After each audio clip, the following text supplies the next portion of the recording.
The plasma bolt missed Sergeant Marcus Chen's head by 3 centimeters. He didn't flinch. The Krillian warbeast charging toward him stood 12 feet tall, its 6 arms wielding blades that hummed with molecular disruption fields. Behind him, the evacuation shuttle carrying 200 Valkyrie civilians struggled to get its engines online. Marcus had 40 seconds, maybe less. He fired twice. The first shot took out the beast's forward left knee. The second punched through its throat. It fell forward, momentum carrying its corpse into a skid that stopped 5 meters from his position. Marcus was already moving, his rifle tracking left where 2 more beasts emerged from the burning ruins of the colony's eastern quarter. "Shuttle status," he said into his comm. "Engines at 60%. We need 30 more seconds." The pilot's voice was tight with fear. Marcus didn't have 30 seconds. The Krillian assault force had broken through the defensive line 8 minutes ago. Most of the Allied forces were dead or scattered. The Valkyrie insectoid beings, whose queens ruled through ancient tradition and rigid hierarchy, had never expected their border colony to fall. Neither had the human military advisors, but the Krillians had brought war beasts, and war beasts didn't care about expectations. A third beast rounded the corner. Marcus dropped to one knee and fired at its legs, the standard tactic. Mobility first. It stumbled but didn't. His rifle's power cell blinked red. 4 shots left. Behind him, the shuttle's engines began their high-pitched whine. 20 seconds. The beast recovered faster than it should have. It launched itself forward in a leap that covered half the distance between them in a single bound. Marcus rolled right, came up firing. 2 shots into its exposed underbelly. It crashed down, twitching. 2 shots left. 10 seconds, the pilot said. Marcus heard the screech before he saw them. 5 more beasts moving in formation, their handlers riding on their backs. Professional soldiers, not the rabid shock troops from the first wave. They'd seen him, seen the shuttle, understood exactly what he was protecting. "Go," Marcus said. "Sergeant, you need to go. Now." Marcus watched it climb, watched the beasts charging toward him, and made his choice. He stepped into the open, drawing their attention away from the ascending craft. All 5 beasts changed trajectory toward him. He fired his last 2 shots. 1 beast fell. The others kept coming. Then something struck him from behind. Not a weapon, but a body. He went down hard, rolled, and found himself staring up at a Valkyrie warrior, one of the Queen's royal guard by the crimson markings on her carapace. She stood over him, her 4 arms wielding plasma staffs that crackled with lethal energy. "Stay down, human," she said. The beasts hit her defensive position like a wave against stone. She moved with precision that seemed impossible, each staff spinning in coordinated patterns that created a dome of plasma fire. 2 beasts died in the first 3 seconds. The third lost its arms. The fourth tried to flank and cut a staff through its skull. The 5th beast's handler jumped free, rolled, came up with a rifle aimed at the Valkyrie warrior's exposed back. Marcus moved on instinct. He grabbed the knife from his belt, his last weapon, and threw it. The blade caught the handler in the throat. The rifle fired wild, its shot screaming past into the sky. The Valkyrie warrior killed the last beast with a strike so fast Marcus almost missed it. Then silence fell across the battlefield, broken only by the distant sounds of orbital bombardment and the fading whine of the evacuation shuttle's engines. The warrior turned to face him. Her compound eyes, each facet a different shade of violet, studied him with an intensity that felt like being dissected. Marcus got to his feet slowly, aware that he was now completely unarmed in the presence of one of the most elite fighters in the Valkyrie military. "You remain behind," she said. It wasn't a question. "The shuttle needed time. You chose certain death." Marcus shrugged. "I chose what mattered." Something changed in her posture. Subtle shift that Marcus couldn't read. The Valkyrie were difficult for humans to understand. Their society ran on protocols that had existed for 10,000 years. Their queens ruled absolutely. Their warriors served with a devotion that bordered on religious fervor. "I am Valshara," she said, "first blade of Queen Teklara's personal guard. The Queen witnessed your actions through my armor's transmission feed." Marcus felt his stomach drop. The Valkyrie queens watched their warriors' battles in real time. It was part of their tactical doctrine, which meant, "Queen Teklara was on that shuttle," Valshara said, disguised among the civilians. "We believed anonymity would ensure her safety." Her staffs retracted into the bracers on her arms. "You saved her life without knowing who she was. You were willing to die for refugees you'd never met. This is unexpected." An explosion rocked the ground 200 meters east. The Krillian forces were advancing. "We need to move," Marcus said. "Yes," Valshera agreed. "Stay close to me, human. The Queen has given me new orders." She touched a device on her wrist, and a shimmering barrier sprang up around them both. "You will survive this day. I have been commanded to ensure it." They ran together into the smoke and chaos, and Marcus Chen, who had expected to die alone in a foreign world, found himself under the protection of an alien warrior who moved like death itself, guided by a queen's gratitude he didn't fully understand but couldn't afford to question. The real battle was just beginning. The safe house was a bunker built into the colony's original foundation, designed to withstand anything short of a direct orbital strike. Valshara led Marcus through 3 kilometers of burning streets, her barrier absorbing plasma fire and shrapnel while she cut down any Krillian that got too close. Marcus stayed in her wake, weaponless but alert, calling out threats she couldn't see from her angle. They worked together without discussing tactics. When she moved left, he covered right. When she engaged close quarters, he watched for ranged threats. By the time they reached the bunker's hidden entrance, they'd killed 17 Krillians and avoided 4 hunter-killer patrols that would have overwhelmed even Valshara's considerable skills. The bunker door sealed behind them with a hiss of equalizing pressure. Emergency lights flickered on, revealing a space designed for 30 occupants. Currently it held 7 Valkyria warriors and a communication array that hummed with activity. Every warrior in the room turned to face them. Then, as one, they dropped into a low bow, all except one figure standing by the communication array. Queen Teklara was smaller than Marcus expected. Most Valkyri stood 7 feet tall. The Queen barely reached 6. But the moment she moved, Marcus understood the difference between size and presence. The air itself seemed to bend around her. "Leave us," she said. Her voice carried harmonics that Marcus felt in his chest. The warriors filed out without hesitation. Valshara remained. "You as well, First Blade." Valshara's antennae twitched, the Valkyrie equivalent of a flinch. "My queen, protocol demands. Protocol." Teklara's mandibles clicked softly. Protocol dictated I should have remained in the capital, protected by 10,000 warriors, while my people died in this colony. Protocol demanded I send others to evacuate civilians while I observed from safety. Protocol has proven inadequate today. She turned her gaze to Marcus. This human ignored protocol. He made a choice based on what he believed was right, not what was expected. I would speak with him about this. Alone. Valshara bowed and withdrew. The door sealed. Marcus stood at attention, unsure of proper Valkyrie etiquette when alone with the Queen. Teklara studied him in silence for nearly a minute. "Do you know why the Valkyrie have survived for 100,000 years, Sergeant Chen?" she finally asked. "No, Your Majesty. Hierarchy. Every individual knowing their place and function. Our queens lead. Our warriors fight. Our workers build. Our scholars think. For 100,000 years, this system has endured through wars, plagues, and the rise and fall of a dozen younger species." She moved closer. "And yet today I find myself questioning everything I know because a human soldier chose to die for strangers." "I didn't die, Your Majesty!" "Only because Valshara disobeyed her orders." Teklara's eyes gleamed in the emergency lighting. "She was commanded to protect me above all else. When she saw you facing those beasts alone, she calculated that revealing herself would compromise my safety. But she went to you anyway. Do you know why? Because in that moment, watching you stand alone against certain death, my First Blade made the same choice you did. She chose what was right over what was expected." Teklara's antennae drooped slightly. "I have commanded warriors for 300 years. I have watched thousands fight and die. I have seen courage, sacrifice, and devotion beyond measure, but I have never seen what you displayed today. You had no orders to hold that position. No commander demanding you stay. No cultural conditioning making self-sacrifice an expectation. You simply chose." An explosion shook the bunker. Dust fell from the ceiling. The communication array beeped urgently. "The Krillian forces have broken through the inner defensive ring," Teklara said, not looking at the display. "Reinforcements are 6 hours away. This bunker will hold for perhaps 4. She turned back to Marcus.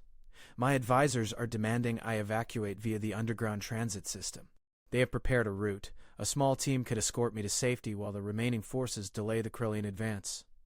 "That makes tactical sense," Marcus said carefully. "Yes, it does." Teklara's mandibles clicked again, a sound Marcus was beginning to recognize as frustration. "But there are 3,000 civilians in the western shelters. If we abandon this position, the Krillian forces will overrun that sector within an hour. Those civilians will die." She moved to the communication array, her fingers dancing across controls. Protocol demands I preserve myself. I am the Queen. My survival ensures the stability of my domain, the continuation of my genetic line, the maintenance of our social structure.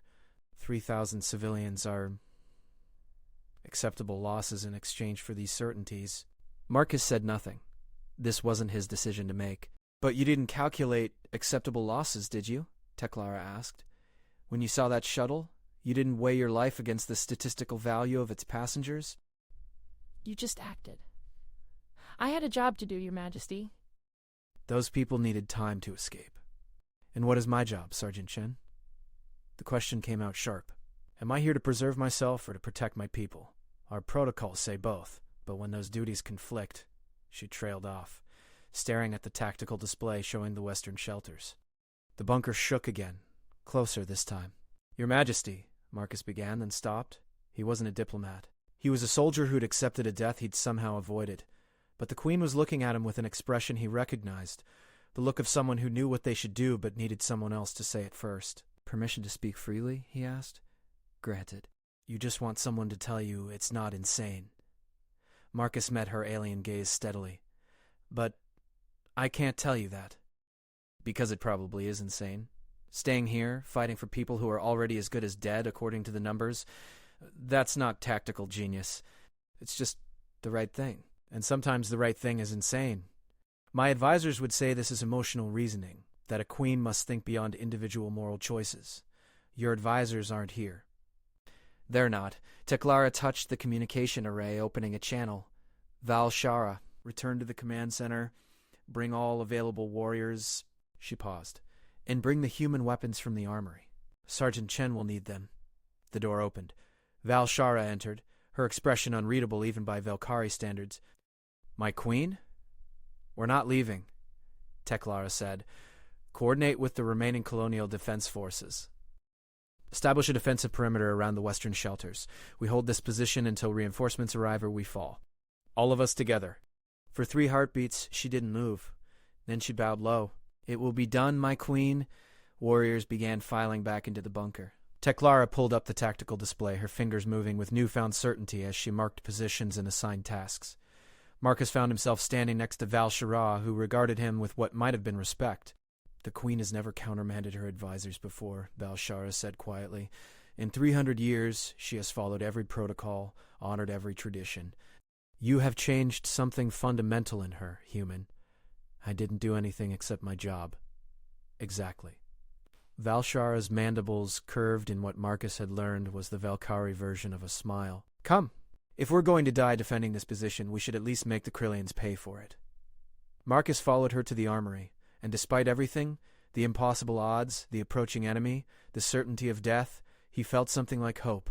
The Krillian assault began at dawn. They came in 3 waves, war beasts first to test the defenses, then shock troops to exploit weaknesses, and finally their elite units to break whatever remained. It was textbook Krillian tactics, refined over centuries of conquest. They hadn't expected the defenders to be ready. Marcus crouched behind a barricade of fused metal and crystallized polymer, a captured Krillian rifle in his hands. Beside him, 2 Velkari warriors checked their plasma staffs, their movements precise and unhurried despite the enemy massing 400 meters away. First wave incoming, Val Shara's voice crackled through the comm. She was positioned on the bunker's roof with Queen Teklara, coordinating the defense from the highest vantage point. 30 beasts, handlers staying back. Standard pattern. Confirmed, Marcus said. All positions ready. The beasts charged. Marcus waited until they crossed the 200-meter mark, then gave the order. Fire. Plasma fire from entrenched positions caught the beasts in a crossfire. Mines, hastily laid during the night, detonated in sequence, channeling the survivors into prepared kill corridors. The Velkari warriors fought with mechanical precision, each shot placed exactly where it needed to be. Marcus fired in controlled bursts, dropping beasts that broke through the initial barrage. The Krillian rifle kicked harder than human weapons, but he'd trained with captured equipment before. Beside him, a Velkari warrior named Kesisrel provided covering fire while her partner, Thelvia, called out targets. The first wave broke against their defenses like water against stone. 23 beasts dead, 7 wounded and retreating. 0 friendly casualties. They're regrouping, Val Shara reported. Second wave forming up. Shock troops this time. 200 infantry with heavy weapons support. Teklara's voice cut across the command channel. All positions, conserve ammunition, focus fire on heavy weapons first. Let them close to 70 meters before opening up. Marcus felt the change in the Velkari warriors around him, a subtle shift from mechanical precision to something more focused. Their queen was watching. Their queen was commanding. For beings who'd evolved to serve their queens without question, that presence was like an electric current running through their bodies. The second wave advanced behind a wall of suppression fire. Heavy plasma cannons chewed through the barricades, forcing defenders to pull back to secondary positions. Marcus moved with Kesserol and Thelvia, providing covering fire while other units displaced. At 70 meters, Teklara gave the order. The defensive fire this time was different. Concentrated volleys that hammered specific points in the Krillian formation. Heavy weapons operators died first, their cannons falling silent. Then squad leaders, identified by their movement patterns. The Krillian advance faltered, troops bunching up as their command structure collapsed. Mortars, Teklara commanded. Captured Krillian mortars, positioned overnight in hidden emplacements, began dropping shells into the clustered troops. The Krillian line dissolved into chaos. Third wave won't wait, Marcus said into the comm. They'll commit their elites now, try to break us before we can regroup. All units fall back to final defensive positions. Prepare for close quarters engagement. Marcus found himself moving through corridors he'd memorized during the night, heading for the bunker's reinforced entrance where the final stand would take place. The Krillian elites hit them 10 minutes later. These weren't mindless beasts or standard infantry. These were veterans, equipped with personal shields and weapons designed to crack bunkers. They moved in coordinated teams, using suppression and maneuver tactics that would have done credit to any human special forces unit. The fighting became brutal. Plasma fire lit the corridors in strobing flashes. Velkari warriors engaged in close combat, their multiple limbs turning them into whirling engines of destruction. Marcus stayed mobile, using his smaller size to slip through gaps in the fighting, taking shots where he could, pulling wounded warriors back to cover. A Krillian elite rounded a corner and nearly cut him in half with a plasma blade. Marcus ducked, felt the heat sear past his shoulder, and put 3 rounds through the elite's shield generator at point-blank range. The elite fell. Sergeant Chen, Eastern Corridor collapsing. Valshar's voice cut through the chaos. We need... Marcus ran. The Eastern Corridor was 100 meters away. He covered it in 20 seconds, burst through a doorway, and found Valshara surrounded by 6 Krillian elites. She was fighting magnificently, her forearms wielding plasma staffs in patterns too fast to follow, but she was wounded, green blood streaming from a cut across her thorax, and the elites were coordinating their attacks with professional precision.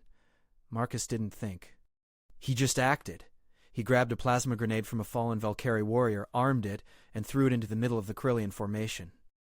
"Down!" he shouted. Valshara dropped. The grenade detonated. 3 elites died instantly. The other 3 staggered, shields overloaded. Marcus and Valshara killed them in the next 5 seconds, Marcus with his rifle, Valshara with her staffs. Silence fell in the corridor. Valshara stood slowly, breathing hard. "You saved my life," she said. "You saved mine first. We're even." Marcus checked his rifle's power cell, nearly empty. "Can you move?" "Yes." She touched the wound on her thorax, her mandibles tight with pain. "The Queen?" We need to... From above. "No," Valshara whispered. They ran. Up 3 flights of stairs, past fighting that had devolved into desperate hand-to-hand combat, through corridors choked with smoke. They emerged onto the roof to find Queen Teklara standing alone, surrounded by the bodies of her personal guard, facing down a Krillian warchief. The warchief was massive even by Krillian standards, nearly 15 feet tall, wielding a blade that glowed with molecular disruption energy.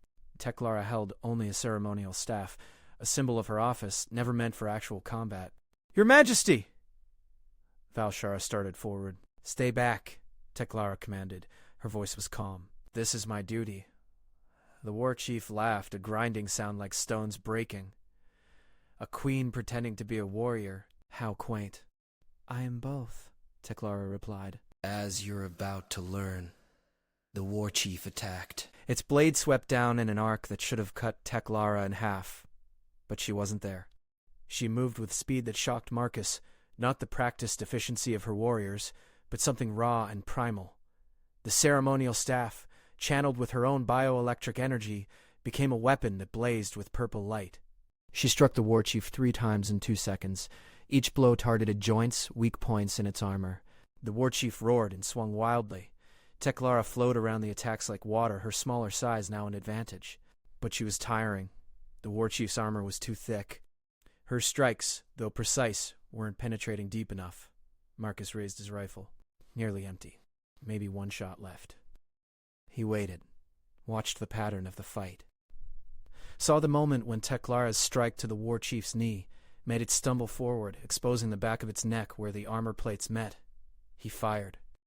A shot punched through the gap, through the war chief's brainstem, and out through its throat. It fell forward, crashed to the roof, and lay still. Teklara turned to look at Marcus. Her ceremonial staff was still glowing, her body trembling with exhaustion and adrenaline. For a long moment she said nothing. Then, "Thank you, Sergeant Chen." "Your Majesty." Marcus's rifle clicked empty. He let it drop. Valashera was suddenly there, supporting her queen, checking for injuries. "My queen, you should not have... What?"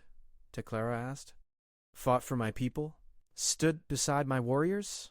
She looked around at the bodies of her personal guard and her antennae drooped. "They died protecting me, as protocol demanded. But I am still here because I chose to fight, and because this human chose to trust me enough to let me." The sound of engines filled the air. Marcus looked up to see ships, dozens of them, dropping through the atmosphere. Valkyrie reinforcements. They'd held long enough. Teklara saw them too. She straightened despite her exhaustion, despite Valshara's protests. When she spoke next, her voice carried across the open comm channel to every surviving defender. "My warriors, my people. That protocol and tradition have their place, but they are tools to serve us, not chains to bind us. We survived not because we followed the old ways, but because we chose to stand together. Because we chose compassion over calculation. Because we learned from those who saw the world differently than we do." She paused. "We were taught these things by a human soldier who expected nothing in return, who fought for strangers, who made the hard choice look simple." The reinforcement ships began landing. The battle was over. The medical bay was quiet. Marcus sat on an examination table while a Valkyrie medic treated the burns on his shoulder. The wound wasn't serious, but protocol demanded every survivor be checked. He'd been thinking about that word, protocol. It had saved him. The Valkyrie medics worked with ruthless efficiency because protocol demanded perfection in medical care. But it had also almost killed the Queen, almost abandoned 3,000 civilians, almost turned a desperate last stand into a futile sacrifice. "You're thinking too loudly," Valshara said from the doorway. Marcus looked up. The first blade had been treated for her wounds and now stood in fresh armor, her ceremonial markings repainted. She looked every inch the elite warrior again. "Just trying to process," Marcus said. "Process what?" "Everything. This whole day. I was supposed to die on that landing pad. Instead I'm here, and a queen changed her entire worldview, and somehow we all survived." He shook his head. "It doesn't feel real." Valshara entered the room, moving with that precise grace all Valkyrie warriors possessed. She stopped in front of him, studying him with compound eyes that caught the light in fractal patterns. "Do you know what the Queen said to me after the reinforcements secured the area?" she asked. "No." She said, "I have ruled for 300 years believing that my duty was to preserve our way of life. But today a human showed me that our way of life must sometimes adapt, or it becomes a cage. She is currently in conference with her advisors proposing changes to protocols that have existed for millennia. Because of you." "I didn't mean to. I know, that is what makes it remarkable." Valshara's mandibles curved into that smile equivalent. "You acted without agenda, without calculation of political gain or social advancement. You simply saw people who needed help and provided it. This is uncommon in my experience." The medic finished with Marcus's shoulder and left quietly. Valshara remained. "The Queen wishes to honor you," she said. "There will be a ceremony. Medals. Probably speeches. The Valkyrie way of acknowledging debt." "No, it isn't." "But it will happen anyway." Valshara tilted her head, a gesture Marcus had learned indicated curiosity. "Does it bother you?" "The attention?" "A bit. I was just doing my job." "Your job was to advise our military forces, not to sacrifice yourself for our Queen while disguised as a refugee." Valshara moved to the window, looking out at the colony being rebuilt by the newly arrived forces. The Velkari do not understand humans very well. We have studied your species for decades, but we continue to be surprised. Your capacity for individual moral action, unbound by collective protocols, is fascinating and terrifying in equal measure. Because it means we cannot calculate your responses with certainty. Because it introduces chaos into systems we have spent millennia perfecting. She turned back to face him. But today, that chaos saved my queen. Saved 3,000 civilians. Saved me. Her antennae dipped in what Marcus recognized as respect. I am beginning to think chaos has its place. Footsteps in the corridor announced new arrivals. Queen Teklara entered, flanked by 4 guards.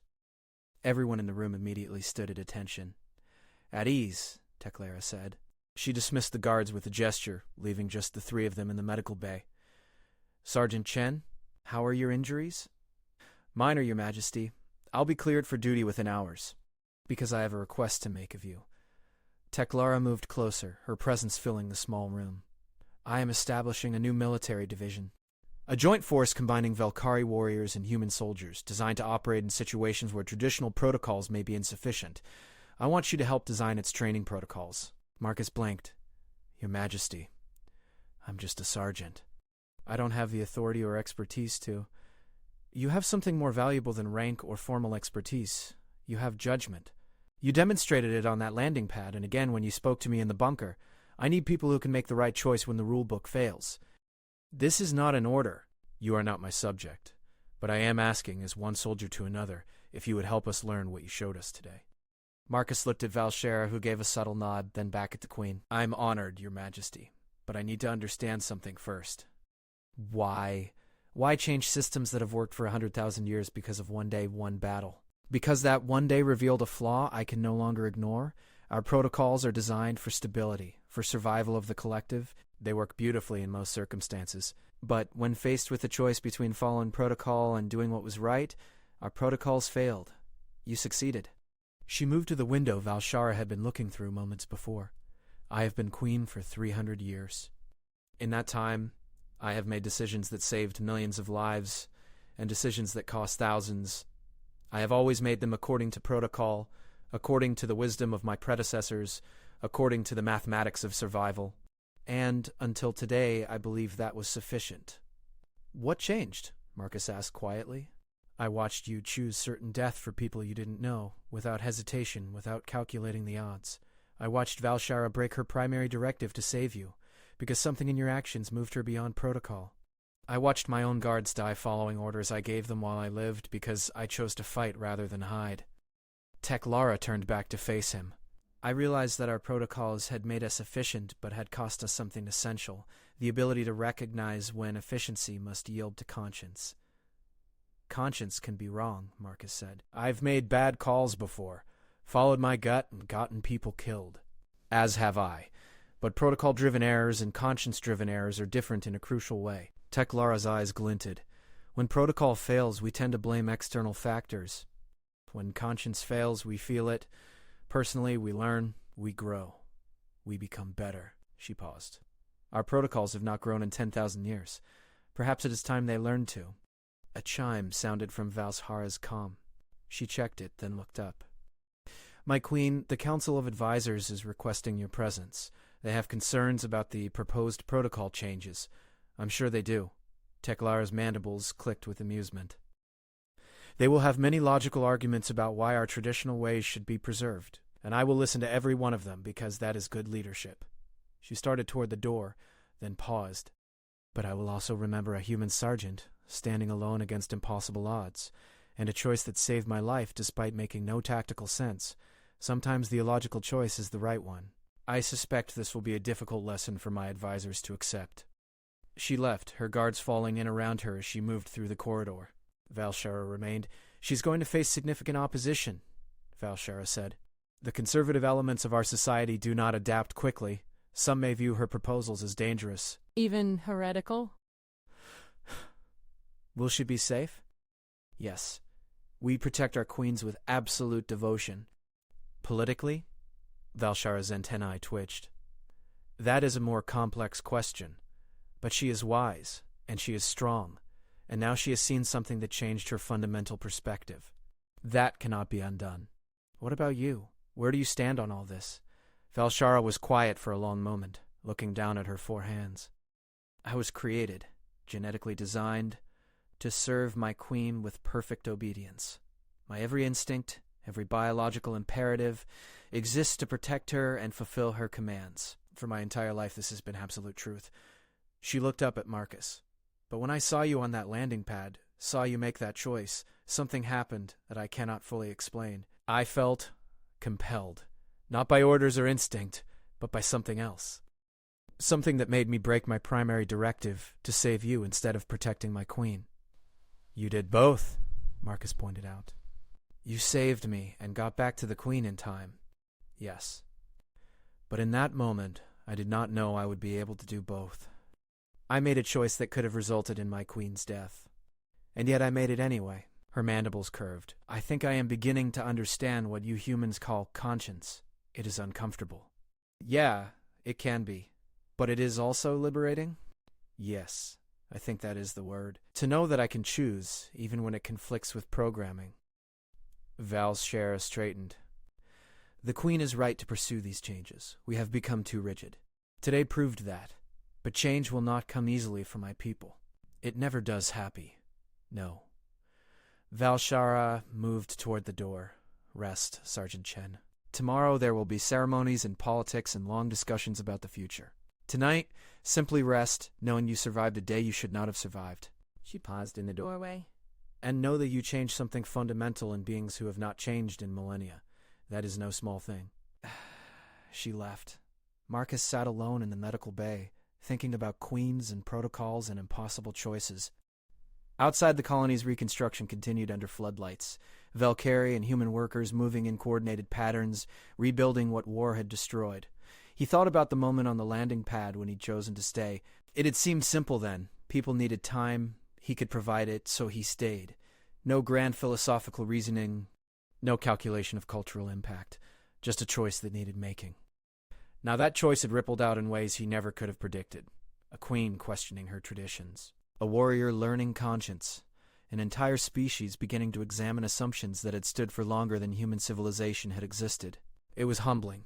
It was terrifying. It was... The door opened again. A young Valkyrie worker entered, mandibles painted with the colors of the Civilian Service Corps. She approached Marcus hesitantly. Sergeant Chen? She asked in heavily accented human standard. Yes? The one you protected. Her antennae trembled. I wanted to say thank you.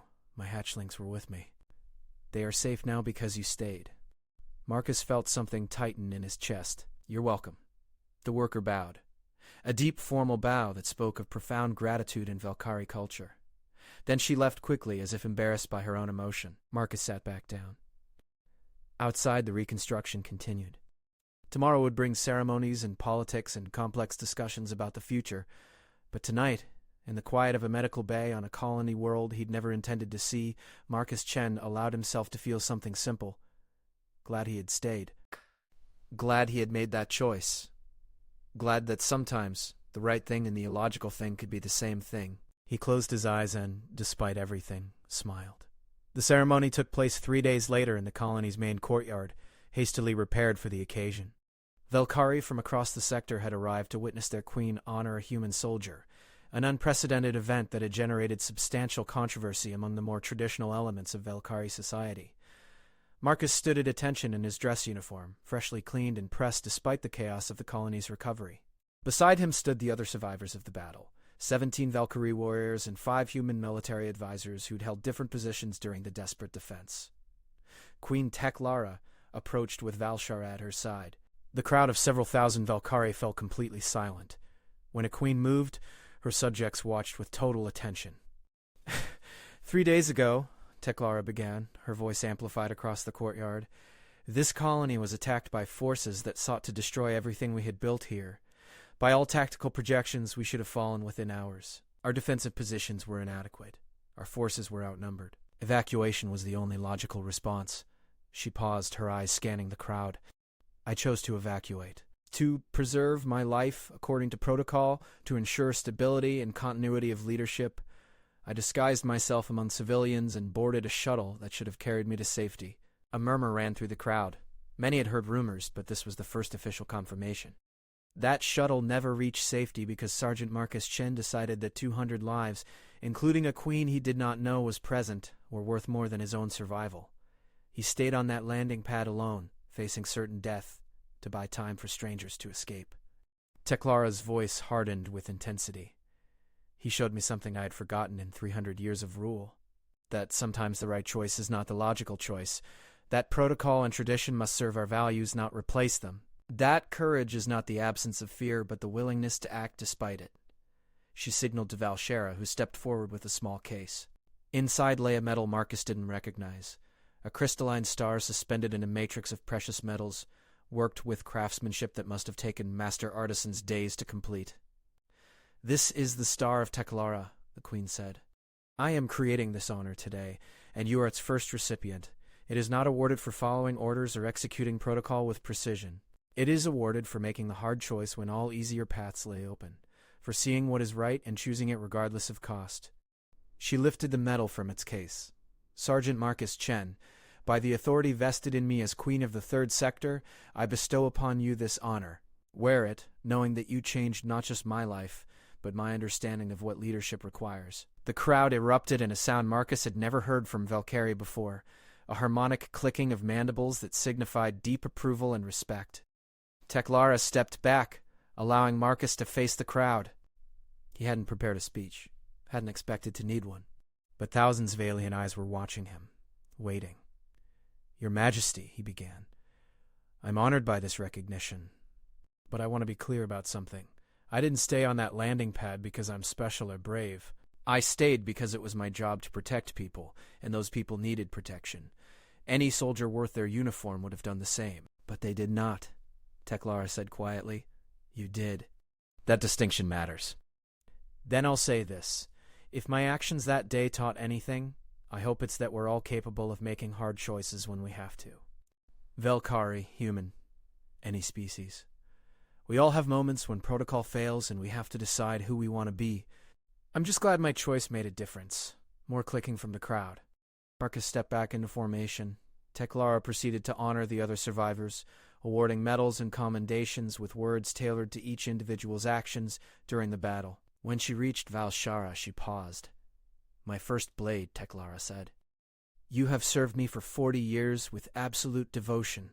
You have protected my life in 100 battles and never once questioned my orders. 3 days ago, you disobeyed your primary directive to save a human soldier who was protecting a shuttle you did not know carried your queen. Explain your reasoning." The crowd went completely silent. Disobedience of a queen's orders was a serious charge, even when the outcome had been positive. Valsara stood perfectly still. "My queen, I saw Sergeant Chen face impossible odds without hesitation. I calculated that allowing him to die alone would diminish something essential in the universe. This calculation superseded my directive to protect you at all costs. I accept any punishment you deem appropriate for this failure." "Failure?" Teklara's mandibles clicked with what might have been amusement. "Valshara, you did not fail. You grew. You evolved beyond programming into true moral agency. This is not a flaw. It is transcendence." She gestured to Valashara's armor. "Remove your first blade designation." A gasp ran through the crowd. Valshara's antennae drooped, a sign of profound distress. "My queen, please, I remove it," Teklara repeated firmly. With trembling hands, Valshara detached the crimson insignia that marked her as first blade of the Queen's Guard. She held it out to Teklara, head bowed. Teklara took the insignia. Then she reached into a case Valshara's second-in-command held and withdrew a new badge, one that glowed with an internal luminescence Marcus had never seen before. "You are no longer merely First Blade," Teklara said. "You are the first member of the Guardian Corps, a new division that will serve not just me, but the principles I should have been defending all along. Your mission is to protect not protocols, but people. Not tradition, but truth. Not orders, but what is right." She attached the new badge to Valshara's armor. "You will lead this division. You will teach others what you learned from a human sergeant on a battlefield where logic failed and conscience prevailed. And you will help me rebuild our military around values that can adapt when circumstances demand it." Then she bowed lower than Marcus had ever seen a Valkyrie bow. My queen, I am honored beyond words. Because I am about to give you a task that will require all the honor and courage you possess. Teklara turned to address the full crowd. I am proposing significant changes to our military protocols. These changes will face opposition from traditionalists who believe our old ways are sacrosanct. I need warriors who can defend the new path while respecting the old, who can fight for progress without destroying our heritage. Val Shara will lead this effort, with Sergeant Chen serving as primary advisor during the transition. The murmuring in the crowd grew louder. Marcus could sense the controversy this was generating, a queen openly challenging traditions that predated human civilization, based on lessons learned from an outsider. An elderly Valkyrie stepped forward from the crowd, his carapace marked with the symbols of the scholar caste. Your Majesty, he said, his voice carrying the weight of age and authority. With respect, you propose abandoning protocols that have preserved our species for 100,000 years because of a single human's actions in a single battle. This seems precipitous. Does it? Teklara faced him directly. Scholar Velkash, you have studied our history for 4 centuries. Tell me, how many times have our traditional protocols failed to adapt to changing circumstances, resulting in unnecessary deaths? The scholar's antennae twitched. All systems have imperfections, Your Majesty, but answer the question, how many times? 17 major incidents in the past millennium, 43 minor ones. Approximately 68,000 lives lost to protocol rigidity when adaptation might have saved them. 68,000 lives. Teklara let the number hang in the air. And yet we maintained those protocols because tradition demanded it, because questioning the old ways seemed dangerous. She moved closer to the scholar. 3 days ago, our protocols demanded I abandon this colony to save myself. Had I followed them, 3,000 civilians would now be dead. Instead, I chose to fight alongside my warriors, guided by principles a human showed me through his actions. We all survived because we adapted. Tell me, Scholar Velkash, was that precipitous, or was it wisdom? The scholar bowed his head. Your Majesty makes a compelling argument. I am not arguing. I am stating facts. Teklara turned back to the crowd. Our protocols will change. Not all at once, not recklessly, but they will change because they must. Because preserving tradition at the cost of lives is not honor, it is cowardice dressed in ancient clothing. We will adapt, we will grow. We will learn from those who see the world differently than we do, and we will become stronger for it. She raised her voice, commanding absolute attention. I am issuing a royal decree. The Guardian Corps is hereby established as a permanent military division. Its mission is to protect life and uphold justice, even when doing so conflicts with traditional protocols. Membership is voluntary, but those who join will be trained in both Valkyrie discipline and human moral reasoning. They will be our evolution made manifest. The clicking sound from the crowd was mixed now, approval from some, uncertainty from others, outright disapproval from a few, but no one challenged the queen directly. That wasn't done. Teklara concluded the ceremony with traditional blessings and dismissed the gathering. As the crowd dispersed, Marcus found himself surrounded by curious Valkyrie, workers, warriors, scholars, all wanting to speak with the human who had changed their queen's mind. He answered their questions as best he could, trying to explain concepts that didn't translate well across species boundaries. What did doing the right thing mean when right was subjective? How did humans make moral choices without collective protocols? Why had he chosen to stay on that landing pad? Because leaving felt wrong, he finally said to a group of young warriors. I can't explain it better than that. I saw people who needed help, and I had the ability to help them, so I did. The fact that it might cost my life, that was just the price. Sometimes you pay it. But how do you know? One of the warriors asked. How do you know when to pay that price and when to preserve yourself? Not for certain. Marcus thought about all the times he'd made the wrong call, all the mistakes that had cost lives. You just do your best and you live with the consequences, and you try to learn for next time. The warriors looked at each other, mandibles clicking in confusion and fascination. The concept of moral uncertainty seemed to disturb them deeply. But they were trying to understand. That was something. Valshara appeared, gently dispersing the crowd. The sergeant needs rest, she told them. You can ask more questions tomorrow. When they were alone, she turned to Marcus. You handled that well. Most humans would have tried to give them certainty. You gave them truth instead. Didn't seem right to lie. No, It would not have been. Valshara's antennae dipped thoughtfully.